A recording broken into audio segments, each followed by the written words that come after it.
এয়া আকাশবাণী গুৱাহাটীৰ মহাবাহু আমাৰ যুৱবাণীৰ পৰা।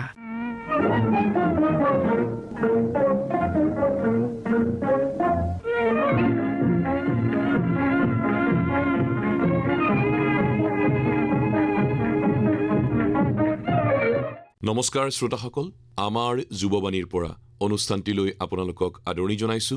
যোৱা 20 জুনত আকাশবাণী গুৱাহাটীৰ যুৱবাণী অনুষ্ঠানত আমি এটি বিশেষ অনুষ্ঠান প্ৰচাৰ কৰিছিলো। সেই অনুষ্ঠানটিৰ আজি পুনৰ প্ৰচাৰ কৰা হৈছে। সোণসেৰীয়া অসম, বহু ইতিহাস, বহু বীৰত্বৰ গাথাৰে মহিমামণ্ডিত পূৰ্বোত্তৰৰ হৃদস্পন্দন অসম। বুৰঞ্জীয়ে স্পৰ্শ নকৰা সময়ৰ পৰাই ইয়াত মানুহৰ বিচাৰ বিবেচনাৰ অধীনত সৃষ্টি হৈছিল সাংস্কৃতিক অনুভূতি। ভাষাটোক জাতিটোক সমৃদ্ধ কৰি যোৱা এনে বহু ব্যক্তিসত্তা আছে, যাৰ অৱদান স্মৰণ কৰাটো আমাৰ মৌলিক কৰ্তব্য। 20 জুন বিপ্লৱৰ চেতনাৰে বিশ্ব বিজয়ৰ স্বপ্নবিভোৰ সেই কলাগুৰু বিষ্ণুপ্ৰসাদ ৰাভাৰ মৃত্যুতিথি। একেদৰে জীৱনজুৰি গীতৰ জৰিয়তে জীৱনৰ মূল্যাংকন কৰা বিশিষ্ট গীতিকাৰ পুৰুষোত্তম দাসৰ মৃত্যুতিথি। আনহাতে কথাৰ ছন্দেৰে মহিয়ান নিৰ্মল প্ৰভা বৰদলৈৰ জন্ম দিৱস। একেদৰে যোৱা 17 জুনত নৱন্যাসেৰে সপ্ৰতিভ ব্যক্তিত্বৰ পৰিচয়ক ৰূপকোঁৱৰ জ্যোতিপ্ৰসাদ আগৰৱালাৰো জন্মবাৰ্ষিকী পাৰ হৈ গ'ল। আমাৰ এই বিশেষ অনুষ্ঠানৰ জৰিয়তে আজি স্মৰণ কৰিম চাৰিওগৰাকী প্ৰথিতযশা প্ৰতিমূৰ্তিক।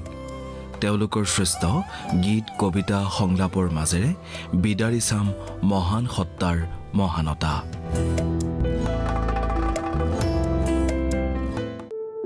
আমাৰ এই বিশেষ অনুষ্ঠানলৈ মই স্নেহা আৰু মই ভাস্কৰে আন্তৰিক আদৰণি জনাইছোঁ প্ৰতিগৰাকী শ্ৰোতাক।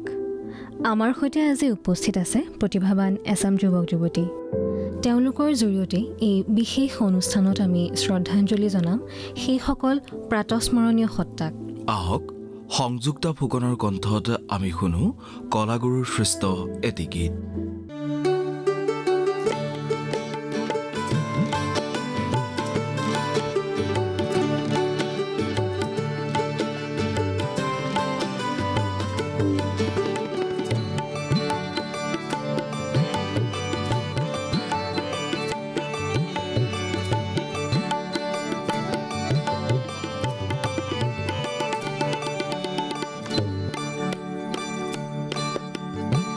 আজলি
এই কণ্ঠই যেন কৈ গ'ল সেই সত্তা, সেই মৌলিকতা এতিয়াও জীয়াই ৰাখিছে আজিৰ প্ৰজন্মই।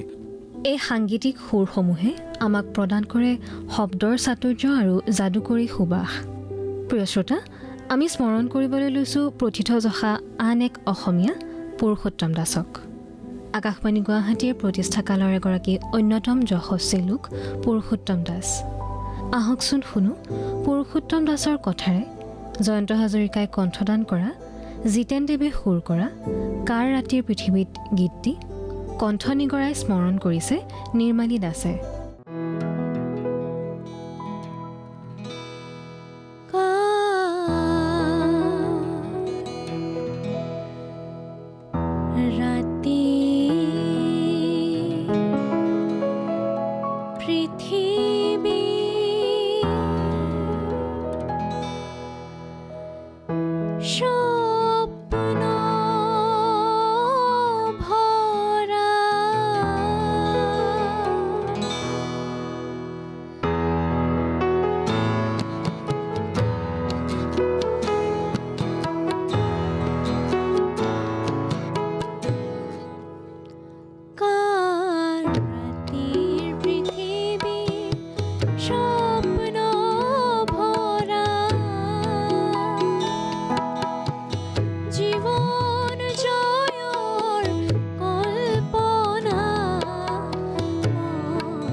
কল্পনাৰ পৃথিৱীত গীতৰ জৰিয়তে কেৱল পুৰুষোত্তম দাসে বিচৰণ কৰে এনেদৰেই।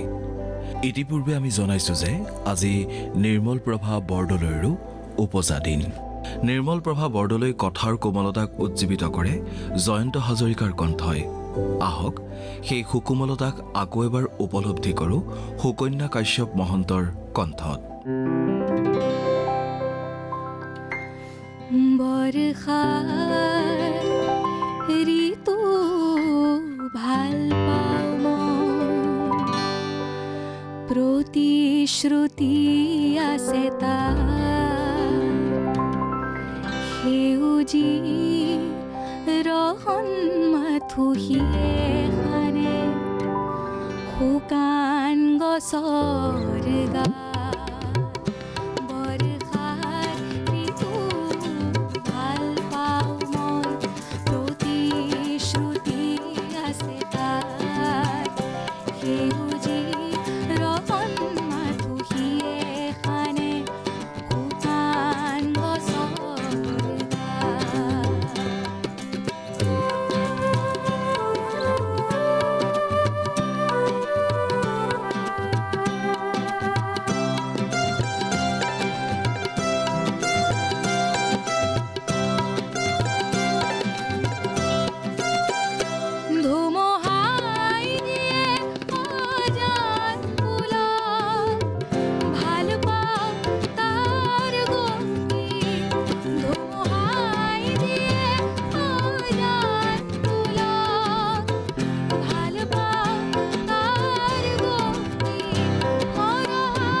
সিদিনা ৰূপকোঁৱৰৰ জন্মদিন পাৰ হৈ গৈছে।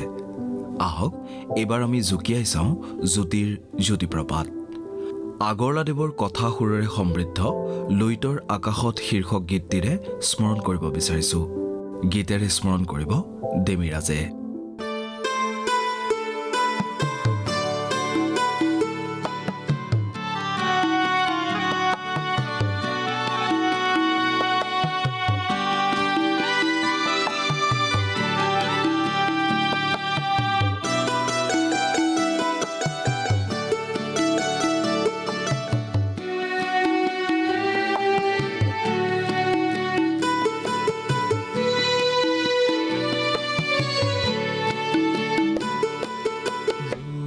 তৰা কাষত তৰাৰ তৰাৱলী,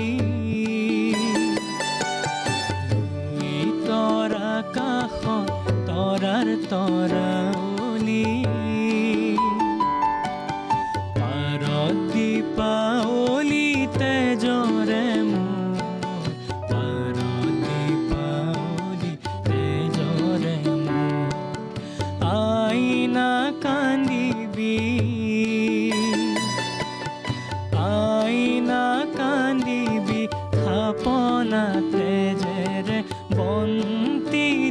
দিছেহি সন্তানে আজি পাৰতি পাৱলি তেজৰে লুই তৰা কাষত তৰাৰ তৰাৱলি লুই তৰা কাষত তৰাৰ তৰাৱলি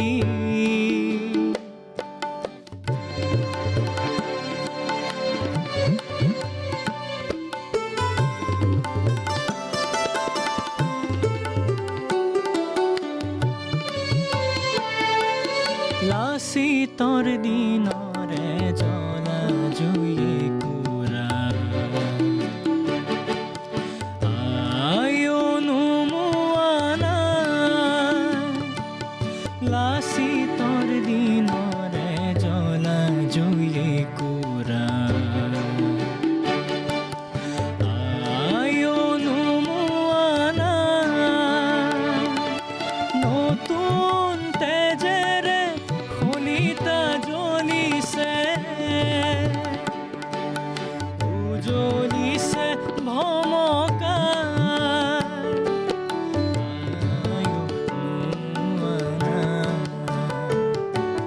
চকুলো আই জুই নুনুমাবি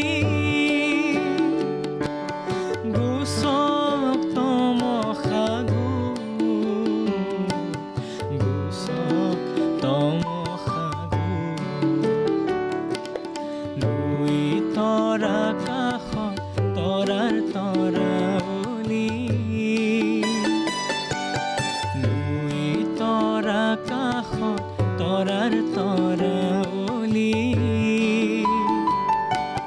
পাৰতি পাৱলি তেজৰে মোৰ পাৰতি পাৱলি তেজৰে মোৰ আইনা কান্দিবি আইনা কান্দিবি থাপনা তেজেৰে বন্তি দিছেহি সন্তানে আজি পাৰতি পাৱলি তেজৰে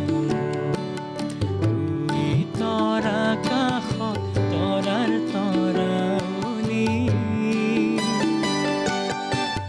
লুই তৰা কাষত তৰাৰ তৰাৱলি লুই তৰা কাষত তৰাৰ তৰাৱলি এইসকল অসমীয়া জাতিৰ সদা প্ৰাসংগিক ব্যক্তি কেৱল গীতৰ মাজতেই যেন সীমাবদ্ধ নাছিল। কবিতাৰ পৰা নাটক কিংবা বোলছবিলৈ সিদ্ধহস্ত সকলো। প্ৰিয় শ্ৰোতা, আহকচোন এইবাৰ কলাগুৰুৰ সোণামুৱা গাঁও নাটকখনৰ ৰূপহী চৰিত্ৰটোৰ সংলাপৰ কিয়দংশ আমি শুনি লওঁ। সংলাপ প্ৰক্ষেপ কৰিছে ৰুজি মুদৈয়ে।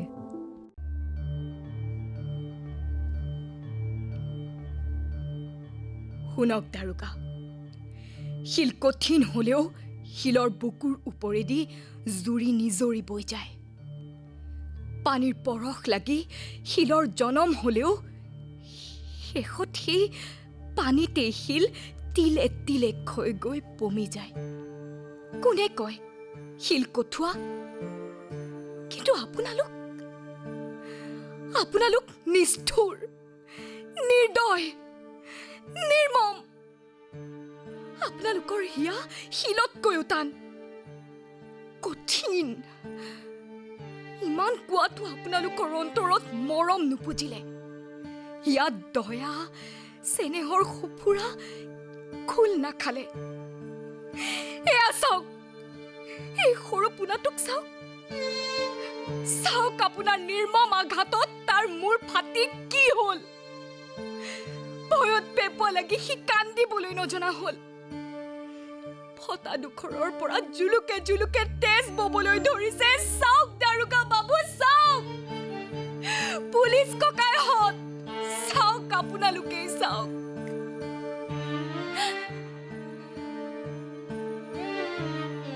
কংসৰ নিচিনাকৈ শিলত আচাৰি আপোনালোকে আমাৰ দুখীয়া পোনাহঁতক মাৰিব পাৰে।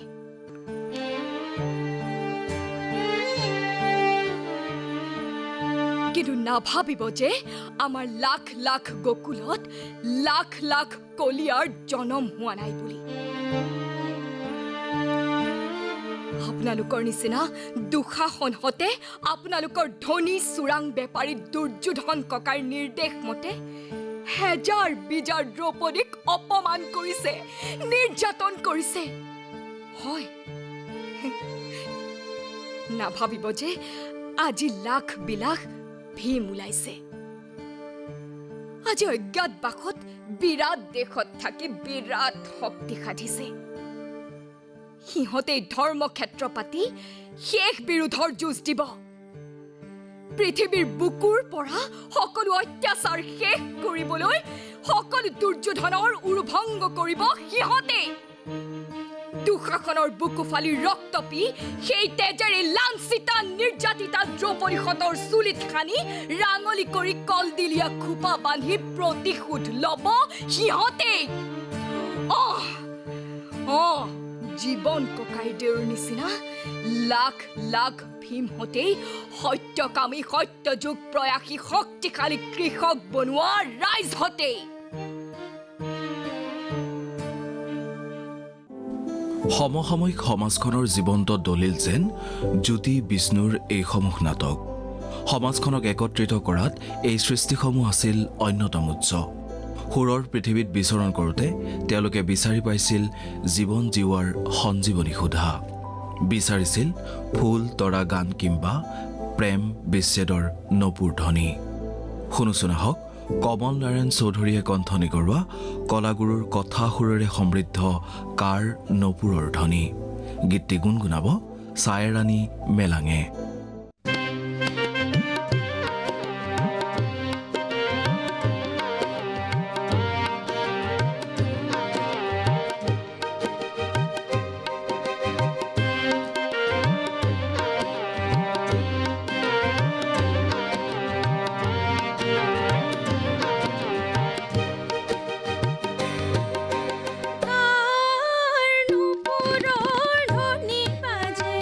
ঘনে ঘনে ঘন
ঝুনু ঝুনু ঝুনু ঝুনু ঝুনু ঝুনু কই ঝুনু ঝুনু ঝুনু ঝুনু ঝুনু ঝুনু ঝুনু কই।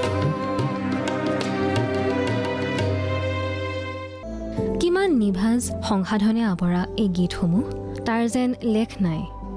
মাটি গোন্ধেৰে লুতুৰি পুতুৰি প্ৰতিটো শব্দ, প্ৰকৃতিৰ বৰণ্য অনুভূতিক যেন জুমি চাই গীতিকাৰ পুৰুষোত্তম দাসে। এইবাৰ মৰমী দেৱীৰ কণ্ঠত শুনোৱা হওক গীতিকাৰজনৰ নৈৰে পাৰতে গীতটি।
প্ৰকৃতিৰ উপাচাৰক কথাৰে আৱৰি ৰাখিব পাৰে ডক্টৰ নিৰ্মল প্ৰভা বৰদলৈয়েও।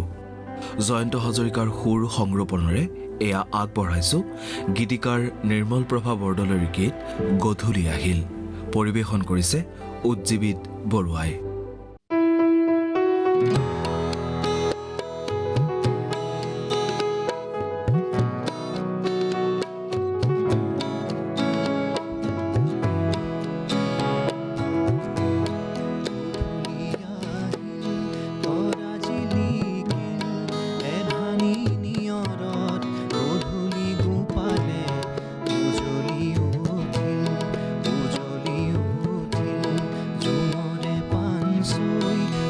হাততে চাপিল চিকুনে চেনেহত তোমাৰে কাষলে মন্তি উৰিল গধূলি আহিল তৰা জিলিকিল এধানি নিয়ৰত গধূলি গোপালে উজলি উঠিল জোনৰে পাণ চুই হাততে চাপিল চিকুনে চেনেহত তোমাৰে কাষলে মন্তি উৰিল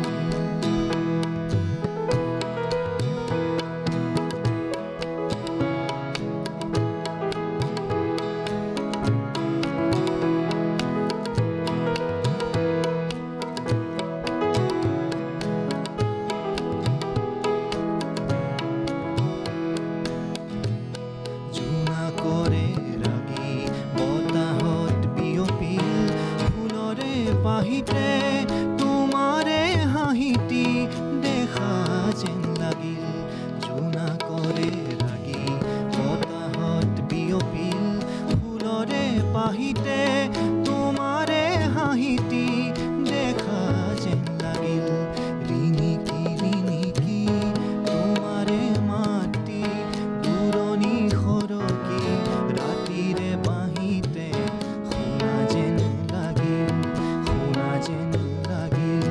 গধূলি আহিল তৰা জিলিকিল এধানি নিয়ৰত গধূলি গোপালে উজলি উঠিল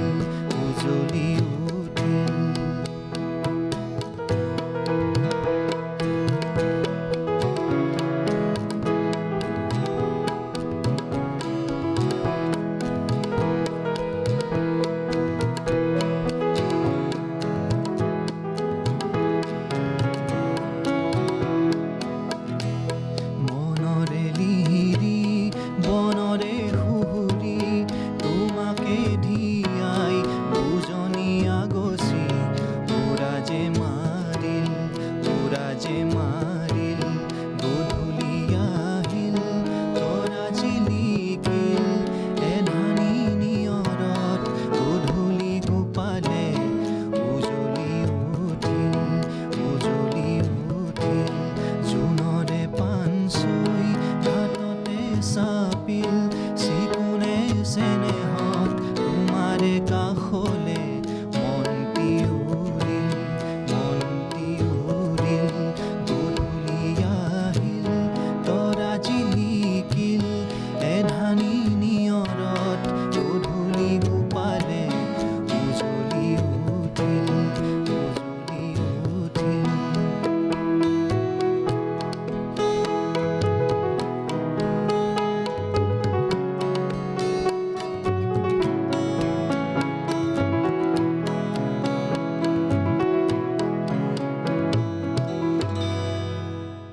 প্ৰশান্তিৰ অন্য নাম এই সৃষ্টিসমূহ সেইবাবেই চাগে কিমানটা দশক পাৰ হৈ যোৱাৰ পিছতো আজিও চিৰসেউজ চিৰনতুন ৰূপকোঁৱৰৰ ৰূপালী নাটখনৰ কথানো কোনে নাজানে প্ৰিয় শ্ৰোতা কৰিশ্মা পূজাৰী এনেকৈ স্মৰণ কৰিবলৈ লৈছে জ্যোতিপ্ৰসাদক এয়া ৰূপালীমৰ ইতিভেনৰ চৰিত্ৰত কৰিশ্মা পূজাৰী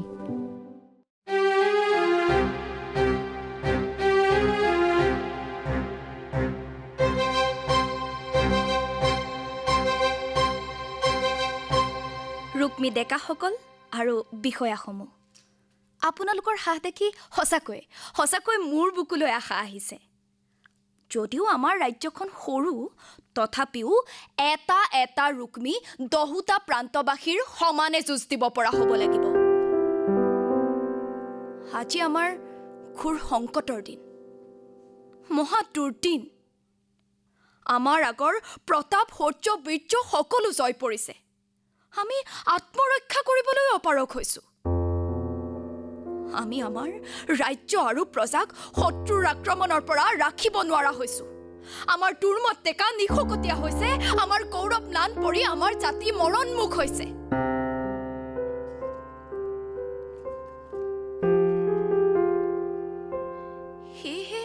শত্ৰুৰ ইমান দম্ভ ইমান অতপালি আমাক ইমান অবজ্ঞাৰ চকুৰে চাব পাৰিছে মানুহ বুলিও নগনা হৈছে বুকুৰ পৰা ছোৱালী কাঢ়ি নিছে দুৰ্বল বুঢ়া মানুহৰ ওপৰত অত্যাচাৰ কৰিবলৈ সাহ কৰিছে সাজু হোৱা সকলোৱে এবাৰ সতীত্বৰ বীৰত্বৰ শৌৰ্যৰ কাহিনী মনত পেলোৱা ডেকা গাভৰু ধনী দুখীয়া সকলো ওলোৱা সেই জাতিৰ সৰ্বদলী মনোবলেৰে সাহৰ প্ৰচণ্ড আঘাতেৰে মৰণ বিজয় অভিযানেৰে মণিমুগ্ধৰ শিলৰ দুৰ্গ ভাঙি চুৰমাৰ কৰা এবাৰ জ্বলি উঠা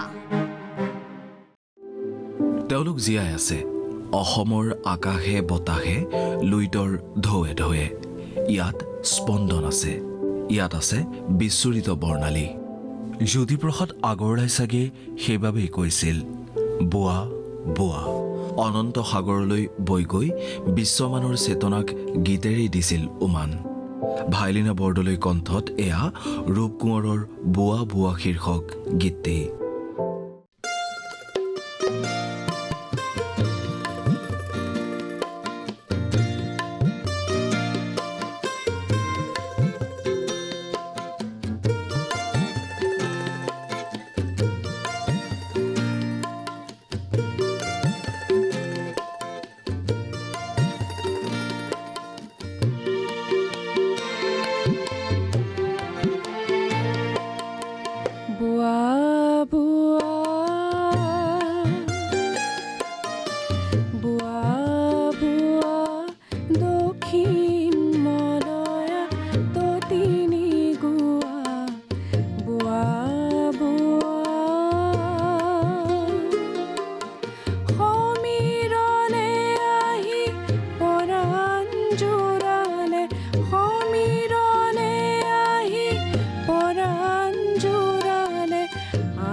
আমি সৌভাগ্যৱান যে এইসকল পুৰুষা ব্যক্তিৰ সৃষ্টিৰ লীলাভূমিত আমি জন্ম হৈছোঁ। আমি সৌভাগ্যৱান যে এইসকল নমস্য ব্যক্তিৰ আশীষ ধন্য হৈছোঁ। পুনৰবাৰ স্মৰ্তব্য প্ৰতিগৰাকী প্ৰবাদ পুৰুষলৈ আন্তৰিক শ্ৰদ্ধাৰে আজিৰ অনুষ্ঠানৰ পৰা মই ভাস্কৰ আৰু মই স্নেহাই বিদায় লৈছোঁ। নমস্কাৰ।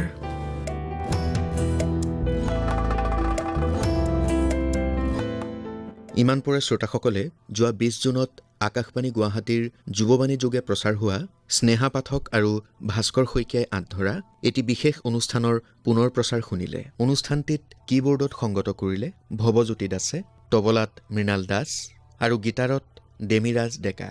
বাণীবন্ধনৰ দায়িত্বত আছিল ছানী বৰ্মন। অনুষ্ঠানটিৰ পৰিকল্পনা আৰু প্ৰযোজনা ইন্দ্ৰজিৎ দাসৰ।